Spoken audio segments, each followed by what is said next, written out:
इस एपिसोड के आगाज में आप देखेंगे उरूज और इलियास बाजार से जा रहे होते हैं। इसी दौरान शाहीन उनके पास आ जाता है और कहता है, तुम लोगों पर आने वाली मुसीबत से जैसे दूसरे लोगों को दुख हुआ वैसे मुझे भी दुख हुआ, लेकिन ये भी हकीकत है कि ये समंदर नापसंद शख्स को इसी तरह पटकते हैं। अभी करीब हो तो लौट आओ, मजीद मासूम लोगों की जान मुसीबत में मत डालो। ये सुनकर इलियास उसके पास आ जाता है और कहता है, तो तुम हमें समंदर के लायक नहीं समझते। एंतवान ने भी आखिरी बात यही कही थी, मगर उसका अंजाम हमसे नहीं समंदर से पूछो। जिसके जवाब में शाहीन कहता है, देखो इलियास, तुम मुझे खुद से पाला पड़ने वाले लोमड़ियों जैसा मत समझो। मैं उन जैसा बिल्कुल भी नहीं हूँ और तुम्हारा खानदान दूसरा मुसीबत बर्दाश्त नहीं कर पाएगा। ये सुनकर इलियास उसका गिरबान पकड़ लेता है, लेकिन उरूज उसे रोककर कहता है, देखो किलिच के बेटे, हम समंदर में अपने वालिद से मीरास में मिलने वाले जहाज में सफर नहीं करते, बल्कि अपने नाम और शोहरत से करते हैं। जहाज के मालिक बनने से पहले दुश्मनों का मालिक बनना हमारे लिए एजाज की बात है। ये सुनकर शाहीन कहता है, ठीक है फिर, मगर ये मत भूलना कि माफी का वक्त गुजर गया है। अपनी जेबों में ओनिता के सिक्के लेकर फिरने वालों को ये समंदर कबूल नहीं करता बाबा उरूज। अब तुम्हारे दोस्त भी वाजे हैं और दुश्मन भी। जिसके जवाब में उरूज कहता है, ओनिता तुम अपने पास रखो, समंदर में सिर्फ मैं और मेरा हकीकी भाई रहेंगे। हम में अपने पंजे गाड़ने के लिए हमारे सरों पर मंडलाने वाले परिंदे ये जान लें कि पहले उनके सर गिरेंगे। चलो किलिच के बेटे, अपनी शाहीन वाली ताकत दिखाओ। ये कहकर वो वहाँ से चले जाते हैं। यहाँ इसाक अपने घर वालों की कब्रों पर फातिहा खानी कर रहा होता है और कुछ वक्त वहाँ पर गुजारने के बाद वहाँ से चला जाता है। यहाँ योर्गो अपने साथ 2 सिपाहियों को लेकर बाजार से जा रहा होता है। सिपाही उससे कहता है, आप फिक्र मत करें जनाब, हमारे होते हुए कोई आपको छू भी नहीं सकता। योर्गो कहता है, सिर्फ घर तक मेरे साथ चलो, उसके बाद मैं चला जाऊंगा। यहाँ से जाने के बाद मुझे इसाक तलाश करे फिर भी ढूंढ नहीं पाएगा। उसी दौरान इसाक वहाँ पर आ जाता है और कहता है, योर्गो कातिल। ये सुनकर योर्गो कहता है, तुम मुझे गलत समझ रहे हो इसाक, तुमसे जिस किसी ने जो कहा गलत कहा है। जिसके जवाब में इसाक कहता है, गलती तो मैंने तुम्हें इंसान समझकर किया। ये सुनकर योर्गो अपने सिपाहियों से हमले के लिए कहता है और खुद वहाँ से भाग जाता है। इसाक उन सिपाहियों से निमटने के बाद उसका पीछा करने लग जाता है। थोड़ी देर पीछा करने के बाद इसाक उसे पकड़ लेता है और कहता है, तुम्हारे पास छुपने के लिए कोई जगह नहीं योर्गो, कब्र में भी गए तो मिट्टी तुम्हें कबूल नहीं करेगी। यहाँ खिज़र उस्ताद सुलेमान से कहता है, इसाक आगा का योर्गो के बारे में बताने के बाद मैंने चारों अतराफ का जायजा लिया कि योर्गो कहाँ है और आजकल क्या कर रहा है, मगर योर्गो मंजर से गायब है। पड़ोसियों से हमारे आने का सुना तो किसी बहाने से दुकान से निकल गया, तब से किसी ने उसे नहीं देखा। ये सुनकर उस्ताद सुलेमान पूछते हैं, इसाक कहाँ पर है? खिज़र कहता है, मैंने इसाक आगा को इसके बारे में कुछ नहीं बताया। अगर इसाक आगा और योर्गो आमने सामने आ गए तो पता नहीं क्या होगा। यहाँ इसहाक योर्गो को कब्रिस्तान लेकर आता है और कहता है, इस मट्टी को गौर से देखो, मेरे मासूम बच्चे और फरिश्ता सिफत बीवी इसके नीचे सो रहे हैं। ये सुनकर योर्गो कहता है, तुम अपने खानदान की कत्ल की जिम्मेदारी मुझ पर कैसे डाल सकते हो? तुम्हें लगता है कि मेरा दिल पत्थर का है? इसाक कहता है, तो तुम्हारे पास दिल भी है? अगर दिल था तो वाज़ेह तौर पर दुश्मनी करनी थी, या बहादुरों जैसा कोई काम करते। पोसीडन जैसे कातिल के पीछे छुपकर गद्दारी नहीं करते।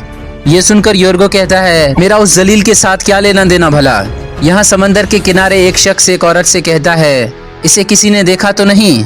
औरत कहती है, नहीं, मछेरों के यहाँ पर लाते ही मैंने तुम्हें खबर भिजवा दी थी। जिसके जवाब में वो शख्स कहता है, इसको अपने पैरों पर खड़ा करना जरूरी है, इसे खड़ा करेंगे हमारी ताकत में इजाफा हो जाएगा।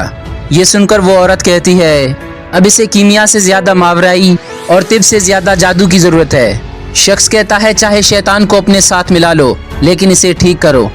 नाजरीन, वो ये बातें एंतवान के बारे में कर रहे होते हैं। यहाँ इसहाक योर्गो से कहता है, सिर्फ अपनी बेटी के उरूज के साथ भाग जाने की वजह से तुमने ये सब किया। योर्गो कहता है, मेरी जिद सिर्फ उरूज से नहीं है, बल्कि तुम सबसे है, मेरी तकदीर से, मेरा हिस्सा चुराने वाले तुम्हारे बाप से। इसहाक कहता है, तुम क्या कहना चाहते हो?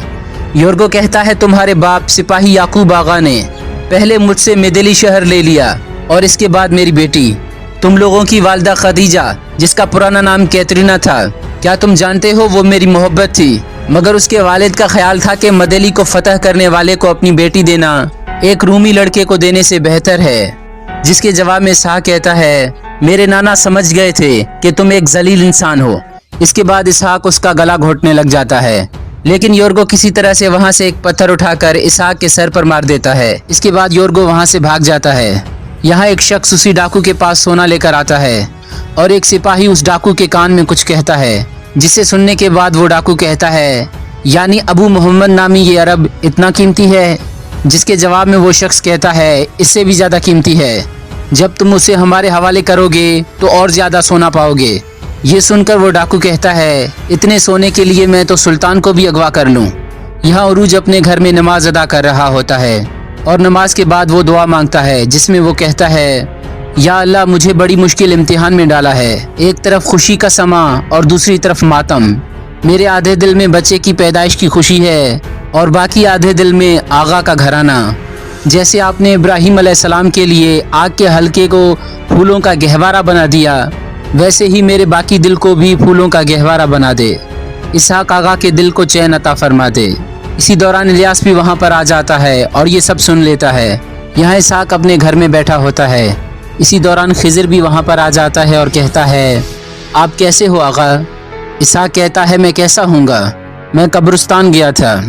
वो लोग ज़मीन के नीचे जिंदा हैं और मैं ज़मीन के ऊपर मुर्दा हूँ। खिज़र कहता है, आपके कंधे पर ये खून कैसा है? इसहाक कहता है, मेरे दिमाग में कुछ चिपका हुआ था, मैंने वो उतार कर फेंकने की कोशिश की, शायद उसी का असर है। तुमने क्यों नहीं बताया कि योर्गो हमारे आने से ही मंजर से गायब हो गया था?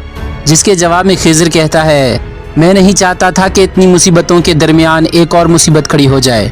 इसहाक कहता है, एक भाई मुसीबत भेजता है और ज़ख्मी करता है और दूसरा बचाने की कोशिश करके ज़ख्मी करता है। ऐसे भाइयों के होते हुए ज़ख्मी होने के लिए दुश्मनों की कैसी ज़रूरत? खिज़र कहता है, योर्गो मारा गया? इसहाक कहता है, नहीं, वो फ़िलहाल भाग गया है। यहाँ उरूज और इलियास घर में खाना खा रहे होते हैं। जिसके बाद इलियास उरूज से कहता है, आगा मुझे इजाज़त है, हसन के पास चलता हूँ। उरूज कहता है, ठीक है, सलामती के साथ जाओ। इलियास के जाने के बाद वो आपस में बातें करने लग जाते हैं। यहाँ होरोज़जो और इलियास एक अखाड़े में आ जाते हैं। होरोज़जो इलियास से पूछता है, तुम मुझे ज़बरदस्ती यहाँ पर क्यों लेकर आए हो? मैंने रेसलिंग से तौबा कर ली है। इलियास कहता है, मैं यहाँ पैसे के लिए लड़ने नहीं आया। होरोज़जो उसे लड़ने से मना करता है और काफ़ी समझाने की कोशिश करता है, लेकिन इलियास फिर भी अखाड़े में आ जाता है और वहाँ जाकर सोचता है, शायद इसहाक आगा को पेश आने वाली मुसीबत का सबब मैं हूँ। समंदरी डाकुओं की वजह से मेरा घराना ख़त्म हो गया। नाज़रीन, इसहाक के घर वालों की मौत का जिम्मेदार इलियास खुद को समझ रहा होता है। इसके बाद वो एक शख्स से लड़ना शुरू कर देता है। उसे 2-4 घूंसे मारने के बाद कहता है, शाबाश, मुझे मारो, मारो मेरे भाई, मुझे मारो, और जानबूझकर मार खा रहा होता है। यहाँ अबू मोहम्मद समंदर में एक कश्ती में मौजूद होता है और सितारों की तरफ देखकर कुछ अंदाजे लगा रहा होता है। उसी दौरान उसके पास डाकू आ जाते हैं और कहते हैं, तुम आसमान की तरफ क्या देख रहे हो? अबू मोहम्मद कहता है, मैं हिसाब लगा रहा हूँ, देख नहीं रहे? आप लोग इस वक्त यहाँ पर क्या कर रहे हो? डाकू कहता है, हम अपने नसीब की तलाश में आए हैं, आप समंदर में कैसा हिसाब लगा रहे हैं? जिसके जवाब में अबू मोहम्मद कहता है, आसमान के नज़ारे के लिए सबसे बेहतरीन मकाम समंदर है। इंसान जितना दूर होता जाता है, सितारे उतने ज़्यादा चमकते हैं। उसकी बातें सुनकर डाकू उस पर हमला कर देते हैं और थोड़ा मुकाबला करने के बाद वो उसे अगवा करके ले जाते हैं। यहाँ पेत्रो जवानी के पास आ जाता है। जवानी उससे कहता है, मैं कसम खाता हूँ कि मैंने कोई गद्दारी नहीं की। पेत्रो कहता है, मुझे तुम पर यकीन है जवानी, रात को पर गुस्सा मत होना, ये अपना काम कर रहा था, हम तुम्हारे साथ कभी ऐसा नहीं चाहते थे। और आखिर में पेत्रो उसे कहता है, मुझे तुम्हारी ज़रूरत है। ये कहकर वो उसे वहाँ से ले जाता है। अगले दिन कुछ उस्मानी सिपाही अबू मोहम्मद की कश्ती का जायजा ले रहे होते हैं। जायजा लेने के बाद उनका सरबराह कहता है, अबू मोहम्मद जैसे अपने हाल में मस्त रहने वाले इंजीनियर पर नज़र रखने और उसे अगवा करने वाले कौन हैं? तलाश करने के अलावा कोई रास्ता नहीं है। सिपाही कहता है, कोई गवाह नहीं मिला, वाक़या समंदर के बीचों बीच पेश आया, हम उसे कैसे तलाश करेंगे जनाब? जिसके जवाब में वो कहता है, अगर समंदर में होने वाले हादसात को देखने वाला कोई नहीं है तो समंदर की जुबान समझने वाले को तलाश करो। हो सकता है कि वो इन सरगोशियों का ताक़ुब करके अबू मोहम्मद तक पहुंच जाए। यहाँ उरूज और इलियास इज़ाबेल के पास आ जाते हैं और उससे काम के बारे में पूछते हैं। जिसके जवाब में इज़ाबेल कहती है, कोई काम नहीं है। इलियास कहता है, क्या तुम लोग होटल बंद कर रहे हो या फिर ओनीता खसारे का शिकार हो गई है? इज़ाबेल कहती है, काम है मगर आप लोगों को नहीं दिया जाएगा। यहाँ नए निज़ाम की बुनियाद रखी जा रही है। जिसके जवाब में इलियास कहता है, क्या नए निज़ाम में हमें ना दिए जाने वाले काम जाफ़र को दिए जाएंगे? इज़ाबेल कहती है हाँ। जिसके जवाब में इलियास कहता है, आगा रईस, यहाँ अगर काम ख़राब हो गया है तो हमें अपना नसीब किसी और जगह तलाश करना पड़ेगा। आखिर हम समंदरी लोग हैं, जहाँ जाल फेंकेंगे वहाँ मछली होगी। नाज़रीन मोहतरम, यहाँ पर यह एपिसोड ख़त्म हो जाती है। अगर आपको हमारी वीडियो अच्छी लगी तो हमारे चैनल को सब्सक्राइब कर लें, हमारी वीडियो को लाइक करें और कमेंट बॉक्स में अपनी राय का इजहार ज़रूर करें। बहुत शुक्रिया।